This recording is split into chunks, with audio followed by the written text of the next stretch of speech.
live stream. I'm kind of getting to the habit of trying to do these on a regular basis. So I thought today's one on a much lighter note compared to the last live stream that I did, talking about the worst date that I've probably been on, which was unfortunate. But I thought to kind of counter that, I'd actually do a video showing or somewhat demonstrating and talking about what things can you do to avoid the nice guy traps on dates. Because so many guys have gone on dates, and I'm certainly guilty of this, especially in my early days, where you don't tend to do things that can escalate or create some sexual tension between you and the girl. And that just then means that it just becomes a really nice conversation, or the conversation can be pretty boring, can feel flat. And what usually happens is that women will mostly complain about this spark that just isn't there. The infamous spark, which maybe guys are aware of, I'm not entirely sure, but certainly women that I've dated over the years, and also just female friends of mine as well, they all complain about the infamous spark. So the spark is something that isn't just a, oh, well, I kind of just felt it with someone, that butterflies feeling. You can actually manually create that spark between you and a girl. And that's really what I think I want to go over in this live stream. And I did do a video on this somewhat recently as well. So the four things that I'm going to cover, they aren't a surprise. Like I said, I've already done a video on this. But in combination together, they will make a huge difference to building attraction with someone. Because you don't want to be going on a date and just having a nice conversation and then wondering like, oh, when at what moment do I need to kiss her? Because it's amazing how logical some guys can be. They think like they've got to look at their watch and go like, okay, well, I've been flirting with her for 20 minutes now. Okay, maybe this is the moment that I can now go in for the kiss. And then they try and do it, and she's just like, whoa, like, what are you doing? You have to build up that sexual tension, and you've kind of also got to bring that atmosphere down. You've got to slow it down into a much more sensual kind of phase. So imagine like if you were listening to music. Think about the atmosphere that that different kind of genres can make. If you were listening to rock music, it would tend to be more upbeat. You'd have probably a bit more energy. You'd probably even be like head banging and stuff, which okay, you probably won't want to be doing on a date, unless you're going to a gig maybe. But you have that kind of particular atmosphere for it. The same with if you were listening to pop music, it's very happy go lucky, and you're not really going to get so much of a sensual tone to it. But then what happens if you start listening to jazz music? It changes the atmosphere. Something that has a much slower pace, a lower tone, has a much more relaxed sort of feel to it. And you just start almost like relaxing in your seat. You'd be like, yeah, I really like this. This is really kind of setting the mood for me. And you want to do this somewhat on dates as well. You want to replicate that same kind of experience. Now, we're not talking about you learning how to play like a saxophone or anything. That would be absolutely ridiculous. But this is where these four things do become important. So when you're talking about, well, when you're including eye contact, speed of speech, vocal tonality, and pausing, those four things combined can really change the atmosphere of the day and also lead things into a much more sensual and sexual tone. So, well, I'll kind of demo these because the way how I've written this is in a somewhat chronological order, which means I'm going to try my very best to seduce you who's watching this, which is probably going to be a bit strange, especially if I've got more of a male audience than anything.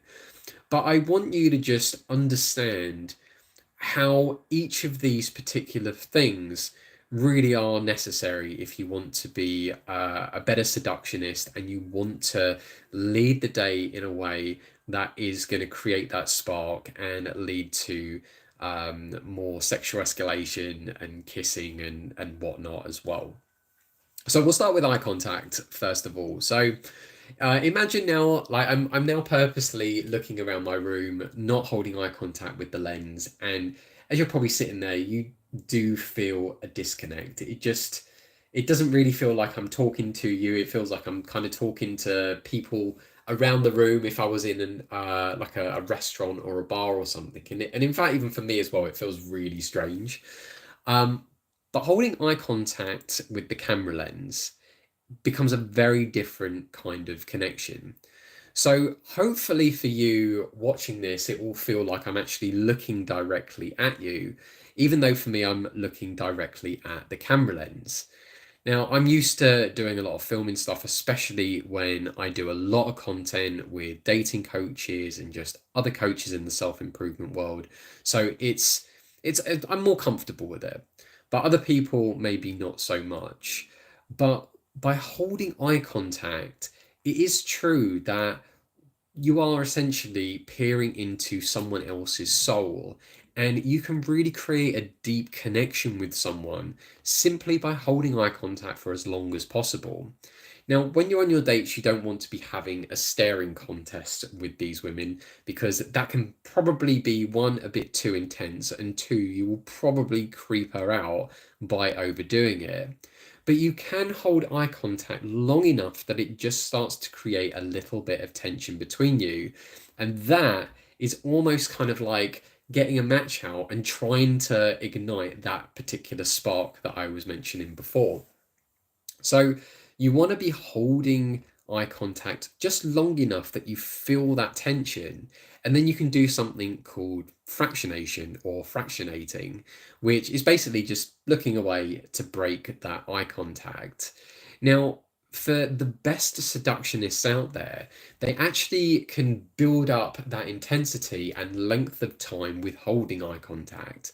So, just as a simple example, it might be a case of they can hold eye contact for 5 seconds and then they sort of look away and then they'll look back. And then that second time round, they might hold it for like 7 or 8 seconds, just that little bit longer. And then you feel that intensity grow and then they'll look away and so on. Now, I'm kind of exaggerating this just a little bit, but it's what have I got here? Hi, can you please shout him out? You're his favorite YouTuber. I'm not sure who that is. So you can end up building up that intensity. Now, I am kind of over exaggerating it a little bit because on a date, you're going to be just having a very natural conversation with someone, and you're not going to be thinking like, okay, well, 5 seconds is gone. Let me look away and let me come back. Oh, well, let me look away and let me come back. You're just gonna do it very, very naturally. But for guys who have a lot of social anxiety, this is your opportunity to practice building sexual tension or just practice getting used to doing something that you're probably not used to doing before. So get used to, first of all, just holding eye contact for as long as you possibly can, build up that intensity, and then break it away by fractionating, and then come back and stare and hold eye contact again. So just doing that is already just a good step in the right direction with creating some intensity between the two of you. Second one, like I said, was speed of speech. Now I'm actually purposely talking a bit louder. I'm talking faster, and I actually find that if I talk too fast, it does mean I get a bit more mumbled on my words, and it's just, hang on, I've got some silly guy who's spamming the chat there. So then it starts to get to a point where my brain can't kind of keep up with the speed of what I'm talking about. But if I slow things down, if I just get used to trying to pace myself rather than rushing with what I'm saying, then already I feel a slightly different energy as I'm speaking. Now, if you've got that slower speed of speech combined with holding eye contact, already that creates a much more relaxed vibe on the day. You can certainly be seen as that more chilled guy. I've certainly known with friends of mine who are learning to practice this, or certainly clients who are learning to practice this, they're seen as a completely different character. So it's amazing what can happen when you can take control of your linguistics just by slowing down your pace. Now, extra benefits of slowing down your speed of speech is that one, it gives you a much easier opportunity to think about what you want to say and just process in the words that you want to articulate it. So it can come across a lot more attractive to women, and they're not then trying to like rush and catch up or focus too much on the words that you're saying. So eye contact, speed of speech, already those things alone will make you appear like the cool, confident guy on the dates, especially if you can learn to relax your body language with it. Now, I'm kind of leaning forwards towards the camera, but you could be leaning back, just relaxing, and you'll find like, yeah, just having a really chilled night, just talking to your date and flirting with her and just seeing where things go. But then that leads on to the next one, which can make all the difference, which really sets the sensuality of the flirting, and that is your vocal tonality. So I've known guys who they tend to talk sort of like at the top of their mouth, and so their voice is kind of heightened, and then they start sounding, as if like maybe they're a hobbit, like as if they're going on the Lord of the Rings journey and they're going to go and talk to people and try and get the ring back to Mordor. And it doesn't really sound sexy at all, where women certainly love just having or hearing that deeper voice. I'm sure there'll be probably people saying that. I'm sure there'll be other things deeper as well. But that people, women just love hearing that deeper voice. It just does something for them. It has a much more authority kind of tone to it. So going back again, combining all of these, so you've got eye contact, you've got the speed of your speech, and then your vocal tonality, where you are purposefully trying to speak much lower down. It just changes that kind of feel with a woman. And when you can start practicing or learning to bringing more descriptive language, then that's where you can really make things sound quite sexy. But before I kind of do a demo or an example with that, let's just talk about the last thing of pausing. Pausing is used by everyone to create dramatic effect by just adding pauses into your conversations. It just sort of creates a much more thought-provoking atmosphere. Like, one, you're really thinking about your answers, but two, it's as if you're really, really trying to think very carefully about how you want to flirt with her, and she'll feel that intensity as well. If a woman looks at you straight in the eye, then what do you do? What do you say, or what do you do? Well, joking aside, it really depends on the conversation that you're having and at what point of the interaction you are speaking to her. Like, if you haven't started yet speaking to her and let's say you've cold approached her on the street or in a bar or something, then going over and starting with a compliment is probably going to be a good start. A coffee shop date. If a woman looks at you straight in the eye, then what do you say? It would need more context. That's like trying to literally predict what a conversation would be between two people. You can't do it. It's one of those, if I was observing and I saw the situation playing out, if there was something about her that maybe stood out, especially if it was at the start of the date, then I would end up talking about that. But if you're talking about like in the middle of the date, I would have thought by that point you probably would have already been holding eye contact and you would have already had a conversation with her. Otherwise, it would be odd if you sat there just staring at her and just didn't say anything for however long. So, for example, if you say something and then don't say anything and then they just look at you, Again, it would probably need more context. Like, what did you say that then caused the silence? Like, were you being funny? Did you say something that maybe was a bit too confusing for her? Did you say something where she's really having to think very specifically about an answer, a joke? It's still very difficult. I would need to see or hear the context of the scenario. In all honesty, um, what's this? You can give them a gift, and then you will be more confident in what you're saying. No, I didn't say anything about a gift. I'm talking about how you can control your body language and linguistics in this particular live stream. So I mentioned before, if boxed by Bracy, you didn't catch it before, was eye contact, speed of speech, vocal tonality, and pausing.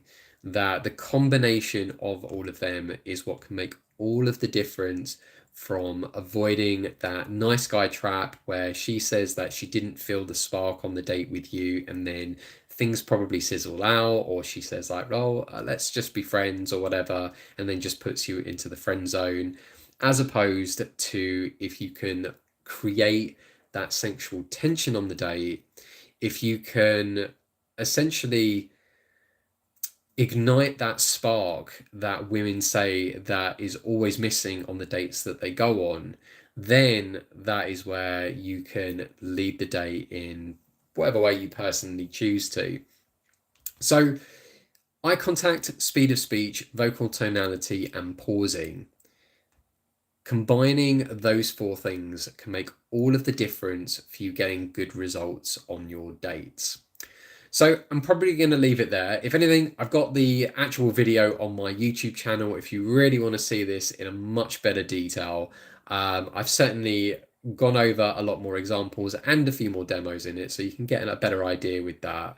But other than that, I think I'm probably going to leave it there. It is quite late. I had a busy day back to back with clients, so yeah, I'm knackered. I need to switch off and certainly have a breather. But I do hope that this video was useful. I've been Dan, that dating anxiety guy, and of course, like and subscribe if you can. It allows me to reach even more guys as well with their anxiety.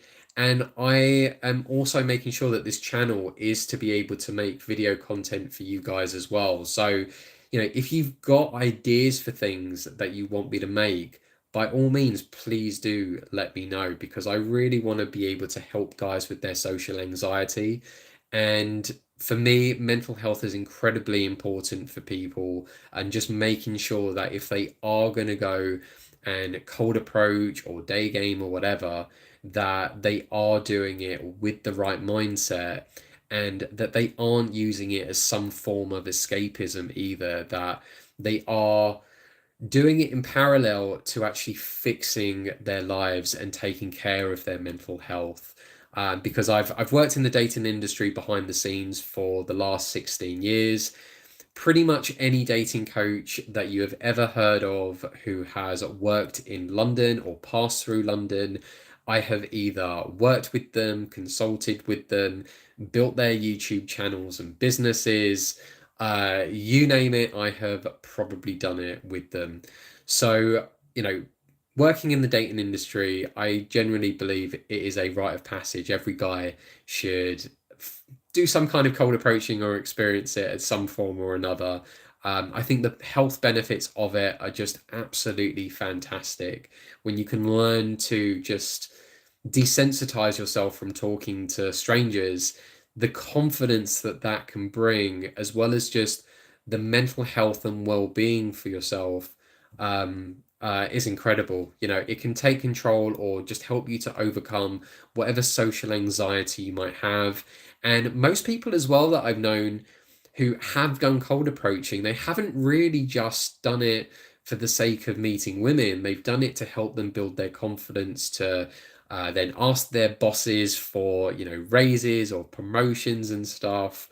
Or perhaps they have used it to help them build their confidence with making friends or developing independency so they can go and travel the world on their own or start their own businesses and so on. So it's pretty amazing, really, what cold approaching or doing day game can do if you are consistent with it and if you do it with the right mindset. So I love being able to make content talking about all of that sort of stuff. Again, I've been in the industry long enough. I know what the typical questions are for guys, but there's probably always something that someone is struggling with that could definitely use with the extra bit of help and advice with. What have we got here? If you make her nervous and then she starts stuttering, what do you do? Tell a joke, make her feel comfortable. Again, I hate to say it, my friend, but the examples here are still very, very broad. It's very difficult to know what happens or what had happened to you in that moment without genuinely being there or just hearing how that interaction played out. But I would say if you made her nervous and she starts stuttering, if she's got kind of more of this giggly energy about her, then I mean I would say you've just kind of given her that butterfly like feeling, that kind of like, oh, you've made me feel silly kind of thing.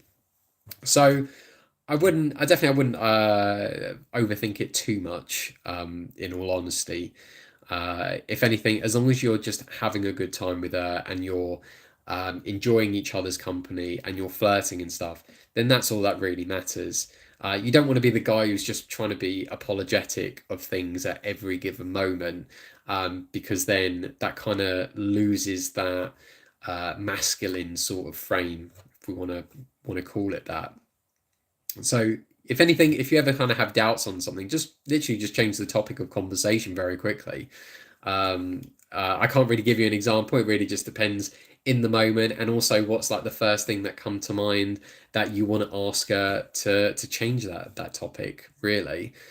But I think that's probably it. I don't think there's probably anything else I'm going to talk about at the moment with this video. I just wanted to make something that was certainly a bit more lighthearted than the last live stream that I did. So again, thank you very much for watching. If you want to see more of the advice that I've shared in this video, then definitely go and check out the video that I made on these. I certainly do go into even deeper depths as well. I can tell I'm tired. I can definitely tell I'm tired. It's maybe worth you checking that out, as well as have a look on my website for anything further too if you are suffering from anxiety. And I've got the hiccups. Right, I'm going to leave it there, guys. Until the next video, definitely enjoy the rest of your evening.